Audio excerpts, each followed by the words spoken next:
नमस्कार विद्यार्थी मित्र हो, इयत्ता 9वी मॅथ सेकंड संकीर्ण प्रसंग 1 सामायिक परीक्षा पूर्वतयारी याच्यामध्ये प्रॉब्लेम सेट 1 संकीर्ण प्रसंग 1 मधले उजळणी प्रश्न आपण सॉल्व करत आहोत. एवढ्यासाठी आठवण करून देतोय कारण दररोज नव्यानं जॉईन होणाऱ्या मुलांची संख्या मोठी आहे, पण त्यांना हे लेक्चर उद्या म्हणजे मिळेल त्या दिवशी हे नवीन वाटणार आहे सगळं. त्यात सलगता असण्यासाठी बाळांनो गणित मैत्री चॅनलला सबस्क्राईब करायला पाहिजे आणि पहिल्यापासूनचं लेक्चर अटेंड करा. हा पहिला धडा सगळ्याच्या सगळ्या एक्झाम्पल्सना आपण सॉल्व करून समजावून सांगितलेला आहे.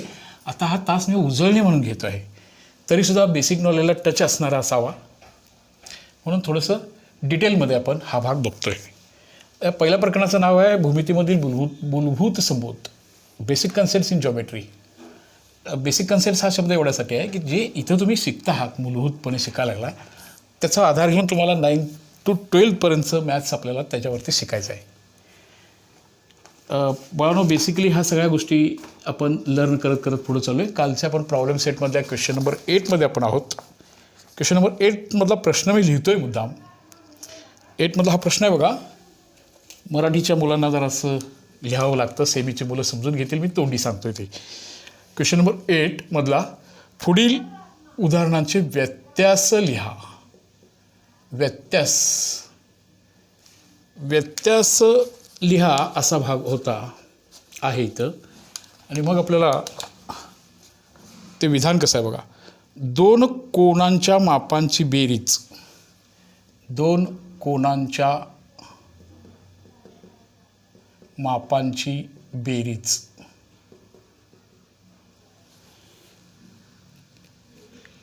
दोन कोणांच्या मापांची बेरीज 90 अंश असेल बघा, 90 अंश असेल तर ते परस्परांचे कोटिकोण असतात.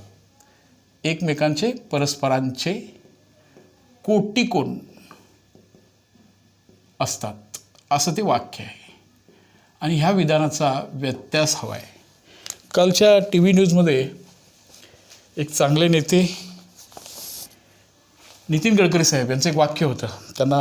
त्यांनी एक वाक्य बोललं की त्यांना वाचनामध्ये आलेलं एक विधान होतं. ते विधान असं होतं बघा.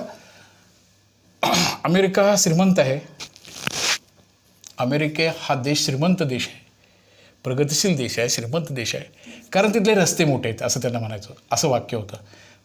त्यांनी तिथले रस्ते मोठे आहेत. त्यांनी त्याचा कॉन्व्हर्सी कालच्या व्याख्यानमध्ये सांगितला, त्याचा व्यत्यास सांगितला बघा. अमेरिका हा श्रीमंत देश आहे, श्रीमंत, कारण ते रस्ते मंत्री म्हणजे परिवहन मंत्री, केंद्रीय मंत्री आहेत, त्या रस्त्यांच्याकडे त्यांचा जोर आहे आणि असायला पाहिजे. बरेचसेच रस्ते त्यांच्यामुळं आज चांगले आहेत. तर त्यांना असं वाक्य होतं की श्रीमंत, अमेरिकेची श्रीमंती ही जोडली गेलेले रिलेशन तिथले चांगले मोठे रस्ते, चांगलेच नव्हे तर मोठे, म्हणजे हे 4 पदरी 6 पदरी 8 पदरी वगैरे आपण म्हणतो ते मोठे रस्ते आहेत. अमेरिका हा श्रीमंत देश आहे कारण तिथले रस्ते मोठे आहेत. त्याचा व्यत्यास ते असं सांगितले. तो व्यत्यास बघा. अमेरिकेतले रस्ते मोठे आहेत म्हणून अमेरिका श्रीमंत आहे. बघा, श्रीमंती रस्ते मोठे, रस्ते मोठेला अलीकडे घेतलं आणि मग श्रीमंतीला जोडलं. अमेरिकेतले रस्तेच मोठे आहेत त्यामुळं अमेरिका श्रीमंत आहे. तिथली जी ट्रान्सफरन्टी आहे की राज्यांतर्गत देशांतर्गत जी ट्रान्सफर आहे ती पटपट होते, वेळेची बचत होते, चांगल्या रीतीनं ते पुरवठा होता आणि त्यामुळे ते देश श्रीमंत होत गेला, असं त्यांचं रिलेशन आहे. हा व्यत्यास, ह्या विधानाच्या दोन्हीची अदलाबदल करायची आहे. हा परस्परांचे कोटिकोण असणे. जर दोन कोण, आता जर नसला तरी तो आपण घालू शकतो इथं. जर दोन कोण परस्परांचे कोटिकोण असतील, जर दोन कोण ह्यातला कोटिकोण, जर दोन कोण परस्परांचे कोटिकोण असतील, जर दोन कोण परस्परांचे कोटिकोण असतील, कोटिकोण असतील तर त्यांच्या मापांची बेरीज, किती असते? तर त्यांच्या मापांची बेरीज 90 अंश असते. 180ला पूरक कोण म्हणतो आपण. बेरीज ही 90 अंश असते. हा त्याचा व्यत्यास. लक्षात आलं का व्यत्यास? दोन कोणांच्या मापांची बेरीज 90 अंश असेल तर ते रस्ते परस्परांचे कोटीकोण असतात, आणि दोन कोण परस्परांचे कोटीकोण असतील तर त्यांच्या कोणांच्या मापांची बेरीज 180 असते. अमेरिका श्रीमंत आहे कारण तिथले रस्ते मोठे आहेत, रस्ते मोठे आहेत म्हणून अमेरिका श्रीमंत आहे. असं हे सेमीच्या बुकमध्ये कसं आहे बघा, हे विधान सेमीची मुलांना कसं करायचं आहे बघा. असा प्रश्न आहे बघा. If the sum of measure of two angles is 90, if the sum of measure of two angles is 90, then if then मध्ये असणार आहे ते. then 11वी-12वीला कन्वर्ट इफ देनमध्ये एक पहिला धडा आहे, ते सेंटेन्ससाठी ते लागतं तिथं आपल्याला. 11वी-12वीमध्ये पण हा भाग लागणार आहे, म्हणून हा बेसिक भाग म्हणून आपण शिकतोय. हां, असं सेंटेन्स आहे, ते मी लिहित नाही बाळा आता, तुम्ही समजून घ्याल. Sum of measure of two angles is 90, then they are complement to each other. आता कॉम्प्लिमेंट म्हणजे कोटीकोण. If two angles are complement of each other, if two angles are complement to each other, हां बोला पुढं.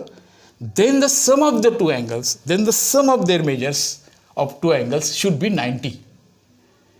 If the two angles are the complementary, then the sum of measure of that angle is 90. असं त्याचं सेमीमध्ये conversion होईल. मग basic विधान बघा कसं आहे. Sum of measure of two angles is 90, then they are complement to each other. If the two angles are complement to each other, then sum of two angles must be 90 degree. आलं लक्षात. व्यत्यासामध्ये भाग लक्षात आला का बघा. तसं thirds बघा, third sentence बघा. आता तिसरं वाक्य काय आहे बघा. दोन समांतर रेषांना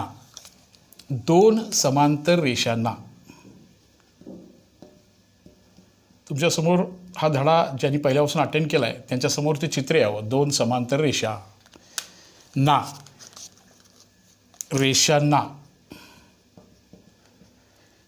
छेदले असता, छेदिकेने छेदले असता,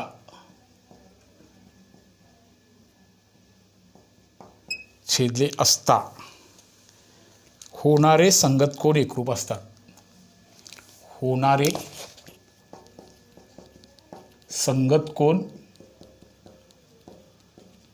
एकरूप असतात असं सत्यविधान भूमितीमधलं आहे. दोन समांतर रेषा ही एक छेदिका आणि हा त्यांचे संगत कोण. ह्याचं ॲप्लिकेशन हे बाळांनो शिकायचं आहे. होणारे संगत कोण एकरूप असतात. आता हा 80चा असेल, हा 79चा असेल आणि हा 81चा असेल तर ह्या रेषा समांतर असणार नाहीत. हा 80चा असला तरी हा सुद्धा, हा 79चा असला तर हा पण 79चाच असायला पाहिजे. दोन समांतर रेषांना एका छेदिकेने छेदले असता होणारे संगत कोण एकरूप असतात. आपण याचा व्यत्यास शिकवलोय, कॉन्व्हर्स शिकवलोय. इथले संगत कोण एकरूप असणे हा शब्द महत्त्वाचा आणि रेषा समांतर ह्यातला हा महत्त्वाचा शब्द. ह्या दोन शब्दांना त्यांची जागा बदलून टाकायची. हां हां दोन रेषांना एका छेदिक, आता इथं थोडंसं बदल बघा. दोन रेषांना एका छेदिकेने छेदले असता होणारे संगत कोण एकरूप असतील तर त्या रेषा समांतर असतात. हे जरासं सौंदर्य वाटणार आहे. दोन रेषांना एका छेदिकेने छेदले असतात, ह्याला कुठं घालायचं, ह्याला शेवटी नाही, हा बेस आहे. ह्यातला हा एकच शब्द इथं जाणार बघा, हा शब्द इथला जाणार आणि संगत कोण एकरूप हे दोन शब्दामध्ये फक्त बदल होणार. बघा समजलं का. दोन रेषांना, हा समांतर शब्दाची जागा इथं नाही येतात त्याच्या व्यत्यासमध्ये. कुठं आहे बघा, हे लर्निंग प्रोसेस. व्यत्यास बघा कसं लिहितो मी. हा समांतर शब्द तर तिथं जाणार आहे. दोन रेषांना एका छेदिकेने छेदले असता होणारे संगत कोण एकरूप असतील. बघा, दोन रेषांना एका छेदिकेने छेदले असता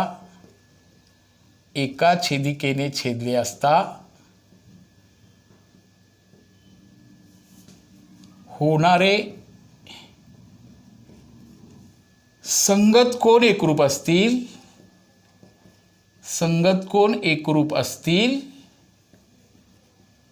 संगत कोणाची एक जरी जोडी एकरूप असेल तरी उरलेले असतात एकरूप. हा 79 म्हटल्यावर हा किती होणार बघा, 101 101चा होणार. हा 101 101 बरोबर का बघा. हा 101चा, हा पण 101चा, लक्षात आहे बघा. हा 79चा विरुद्ध कोण विरुद्ध होणारे सगळे संगत कोण एकरूप असतात. होणारे दोन रेषांना एका छेदिकेने छेदले असता होणारे संगत कोण एकरूप असतील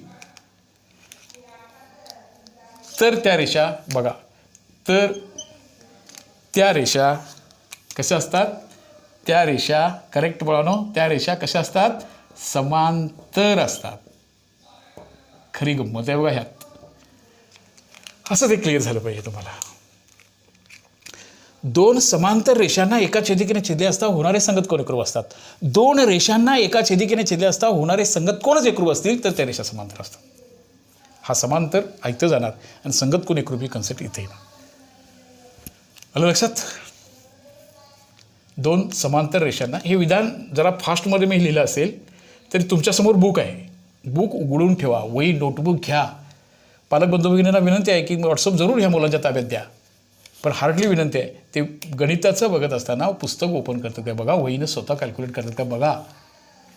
संगत कोणाची एक जरी जोडी एकरूप असली तर संगत कोणाचे बाकीचे संगत कोणाच्या जोड्या बघायला लागत नाहीच आहे. बघा परत एकदा बघा, सर्व संगत कोण एकरूप असतील होणारे संगत कोण एकरूप असतील याचा अर्थ असा होता एक जरी जोडी एकरूप आली असली अशी इथली तर सगळ्याच जोड्या एकरूप येतातच आपोआप.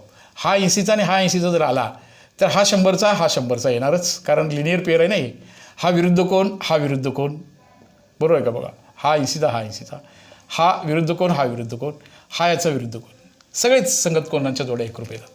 दोन समांतर रेषांना एका छेदिकेने छेदले असता होणारे संगत कोण एकरूप असतात आणि दोन समांतर रेषांना एका छेदिकेने छेदले असता होणारे संगत कोण जर एकरूप असतील तर त्या रेषा निश्चितपणे समांतरच असतात. हा समांतरतेच्या कसोट्या आणि त्याचा व्यत्यास असा बाळांनो हा शिकायचा आहे आणि हा लक्षातही ठेवायचा आहे. त्याचे ॲप्लिकेशन करून आपल्याला गणित सोडवायचे.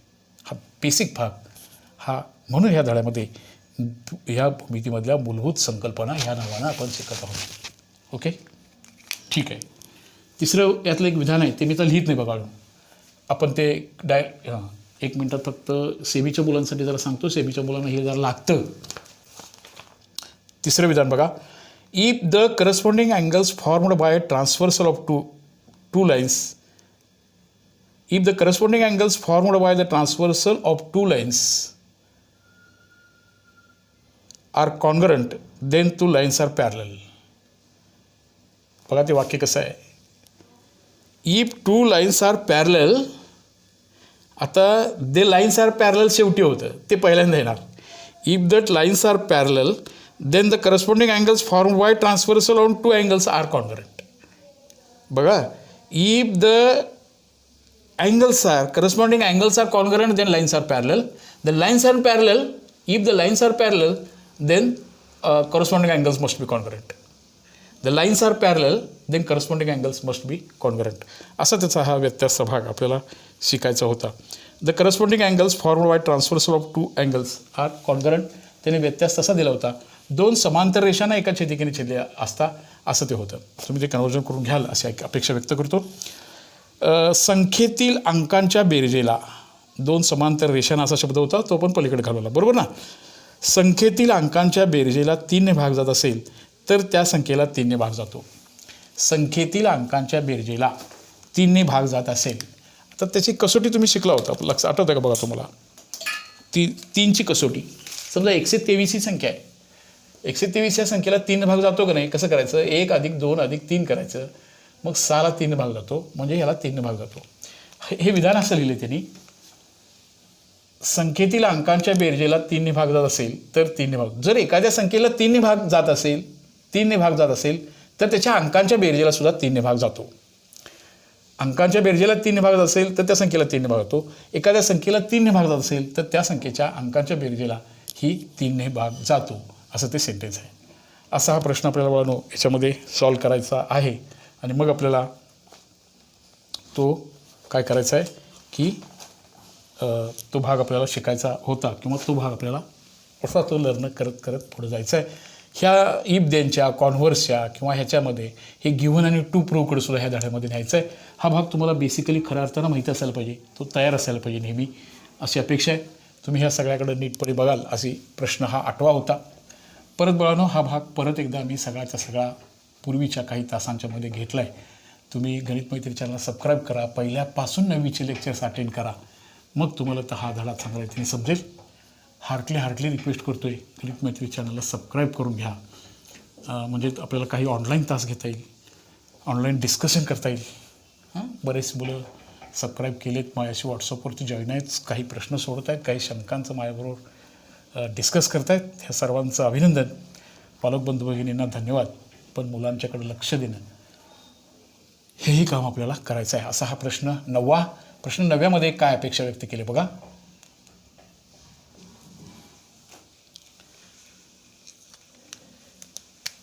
नववा प्रश्न काय करायला सांगितलं बघूया. क्वेश्चन नंबर 9मध्ये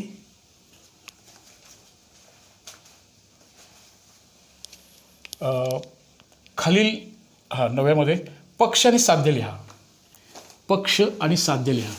एखादं वाक्य दिलं जातं. हा पुढच्या भविष्यातल्या सगळ्या सिद्धता शिकण्यासाठी आपल्याला त्याचा अँटीसेंट अँड कॉन्सिक्वेंट म्हणजे पक्ष आणि साध्य हा भाग आपल्याला द्यायचा आहे. त्याचं विधान आहे, ते विधान आपल्याला दिलंच आहे. त्याने विधान बघा कसं दिलं आहे.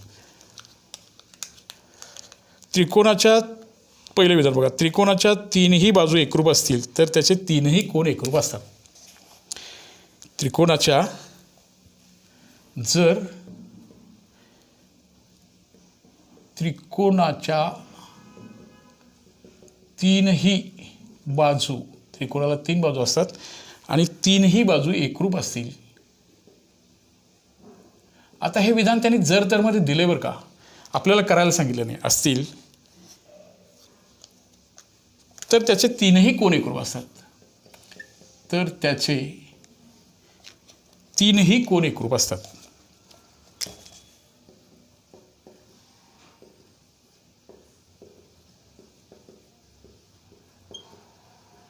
आता ह्या वाक्यामध्ये आपल्याला त्याचं गिव्हन आणि टू प्रूव्ह, अँटीसेंट आणि कॉन्सिक्वेंट, अँटीसेंट अँड कॉन्सिक्वेंट हे दोन्ही पार्ट आपल्याला पाहिजे. त्रिकोणाच्या आता इथं व्यत्यास वगैरे काय भानगड नाही, काही करायचं नाही. 3 बाजू एकरूप असणे ह्याला म्हणायचं पक्ष. आणि तर त्याचे 3ही कोण एकरूप असतात. तरला घ्यायची काही गरज नाही आहे. पक्ष बघायचं. गिव्हन, हा गिव्हन घेऊन इथंपर्यंत पोचायचं आहे. 9वी 10वी 11वी 12वीमध्ये सगळ्या प्रूफ्ससाठी हे विधान कसं कन्वर्ट करायचं, कशी फिगर काढायची, हे एकमेव ह्या लेसनमध्ये बेसिक पार्ट म्हणून आपण शिकतोय. तो भाग आपल्याला जरा जास्त डिटेलमध्ये बघायचा आहे. पक्ष, आता इथं आकृती इथं काढायला सांगितली नाही, पण हे तुम्हाला माहीत असू दे. त्रिकोणाच्या 3ही बाजू एकरूप, त्रिकोणाच्या 3ही बाजू एकरूप ह्याला पक्ष म्हणायचं. एकरूप आहेत असं म्हणतो मी. हे पक्ष आपल्याला ही लाईफलाईन ही वापरून आपल्याला प्रूव्ह दॅट करायचं आहे, सिद्धतेकडे जायचं आहे. आता साध्य, काय साध्य करायला सांगितलं बघा इथं. आता साध्य हे साध्य करायचं आहे बघा. त्रिकोणाचे 3ही कोण एकरूप असतात. 3ही कोण एकरूप असतात हे आपलं साध्य होईल. 3ही कोण एकरूप असणे हे आपलं साध्य म्हणून वापरता येईल. सेमीच्या मुलांसाठी थोडंसं बघा कसं वाक्य आहे बघा. If the all sides of triangle are concurrent then the all angles are concurrent. All sides of triangle are concurrent. All sides of triangle are concurrent. All sides are concurrent. आणि what we have to prove here, काय prove करायचं आहे बघा. All sides are concurrent. All sides, all angles are concurrent. 3ही कोण आहे ना इथं, आता ते साईड झालं, इथं कोण येणार बघा. ऑल अँगल्स आर कॉन्करंट हा इथे येणार. ह्याला पक्ष साध्य संकल्पना समजली का बघा. ह्याला पक्ष म्हणायचं. ह्या पहिल्या टप्प्यामध्ये हे बघा, याच्यामध्ये हा जो भाग तुम्हाला पहिल्या चौकटीमध्ये जर आणि तरच्या दरम्यानचा ह्याला पक्ष म्हणायचं. आणि ह्या तरच्या पुढं जो भाग राहतो त्याचे म्हणजे त्रिकोणाचे ह्याला म्हणायचं साध्य. पुढं आपल्याला नुसताच पक्षसाध्य नको, ड्रॉ फिगर काढायची याची. हे फिगर काढून सुद्धा आपल्याला वेगळ्या पद्धतीने मांडता येईल. आता हे एवढं पक्षात झालं का, समजा तुम्हाला हेही स्किल तुमच्यामध्ये डेव्हलप झालं पाहिजे म्हणून तुम्हाला हेही सांगून ठेवतो इथं. काय स्किल आहे बघा, काय स्किल आपल्याला तयार करायचं बघूया. तर आता ह्याचं सांगितलं की हे प्रत्यक्षात जेव्हा आपण प्रूव्ह दॅट करणार आहोत तेव्हा काय पाहिजे बघा. किंवा हा प्रश्न तुम्हाला परीक्षेत असाला, आकृती पक्षसाध्य सिद्धता मांडा. तेव्हा हे कसं शिकायचं बघा. आता पक्षसाध्य समजलं सगळ्यांना, पक्षसाध्य असं शिकायचं आहे. प्रश्न परीक्षेमध्ये असा आला आकृती पक्षसाध्य मांडा, तेव्हा मात्र याचं पुन्हा रूपांतर कसं होणार बघा. आता त्रिकोणाच्या तिन्ही बाजू एकरूप, हे बघा हा त्रिकोण काढला. त्रिकोणाच्या ऑल साइड्स आर कॉन्ग्रंट, हे बघा त्रिकोण ABC, all sides are congruent, तिन्ही बाजू सारख्या, हे गिव्हनमध्ये येणार. हे कसं लिहायचं बघा. पक्षामध्ये काय लिहायचं बघा. इन ट्रँगल त्रिकोण ABC मध्ये, इन ट्रँगल ABC त्रिकोण ABC मध्ये मराठीची मुलं जरा बघा. इथं AB is equal to BC is equal to AC असं लिहायचं. हे झालं पक्ष. आणि ऑल अँगल्स आर कॉन्ग्रंटमध्ये ते विधान आता तसं लिहायचं नाही. तो कोणता ट्रँगल तुम्ही विचार घेतला आहे, त्या फिगरला नाव काय दिलं आहे. समजा मी ABC घेतलं, तुम्ही PQR घ्या, XYZ घ्या, आणि तिथं खाली लिहायचं what we have to prove here, we have to prove here all angles are congruent. म्हणजे इथं आपल्याला असं लिहायचं आहे वाक्य. काय वाक्य लिहायचं आहे बघा. हे वाक्य लिहायचं आहे angle A is equal to angle B is equal to angle C. इथं आपल्याला पोचायचं आहे. कोणता पर्टिक्युलर ट्रँगल तुम्ही घेतला आहे त्याची नावं इथे लिहायला पाहिजे. आलं लक्षात सगळ्यांच्या. असा हा भाग आपण शिकत पुढं जायचं आहे. असं ते बेसिकली भाग पाहिजे. आजच्या तासिकेपुरतं एवढाच भाग बघूया. तुम्ही झालेल्या उदाहरणांचा थोडासा सराव करा. थोडासा भाग राहतोय त्या फिगर्स काढणे किंवा हा सगळ्याच एका तासामध्ये गोंधळ नको. परत आणखीन थोडासा भाग बघून आपण पुढच्या तासाच्या वेळेला हा भाग आपण पूर्ण करून घेऊया. ओके बाळांनो. तर हे चांगलं शिस्तीत व्यवस्थितरित्या आपल्याला हा भाग पूर्ण करून घ्यायचा आहे. परत एकदा तुम्हाला हार्टली रिक्वेस्ट करतो आहे की सर्वांनी गणित मैत्री चॅनलला सबस्क्राईब करा. जास्तीत जास्त मित्रांना सांगत आहात, मित्र जोडले जात आहेत. 8वीच्याच नव्हे, सगळाच अभ्यासक्रम आजपर्यंत पूर्ण झाला आहे. 9वीचाच नव्हे, 8वी आहे, 10वी आहे, शिवाय 8वी NNMS स्कॉलरशिपसाठीचाही भाग आपण बघतो आहे. घरातले बहीण भाऊ जर 8वीला वगैरे असतील तर त्यांच्याशीही ते सांगा. त्या गणित मैत्री चॅनलला जॉब 9वीच्या मुलांनी 8वीची सुद्धा तास ऑब्झर्व करायला हरकत नाही. पालक बंधू भगिनींना विनंती आहे की मुलांच्याकडं जरूर व्हॉट्सअपची व्यवस्था करून दिलेली आहात. पण मुलं अभ्यास करण्यासाठी त्यांना व्हॉट्सअप वापरायची मुभा द्या. पण त्यांच्याकडे तुमचं लक्ष असेल अशी एक माफक रिक्वेस्ट तुमच्याजवळ करतो. ओके. पुन्हा आपण लवकरच पुढच्या तासिकेच्या वेळेला भेटूया. पुन्हा थोडासा भाग राहतो, तेवढा भाग घेऊन मग आपण डिसाईड करूया की कुठला मिसलेनियस प्रॉब्लेम. हे सगळेच सामाईपूर्वी सगळेच्या सगळे प्रॉब्लेम सेट संपतील अशी व्यवस्था पण आपल्याकडं आहे. ओके बाळांनो. पुन्हा लवकरच पुढील तासिकेच्या निमित्तानं पुढे भेटूया. ओके.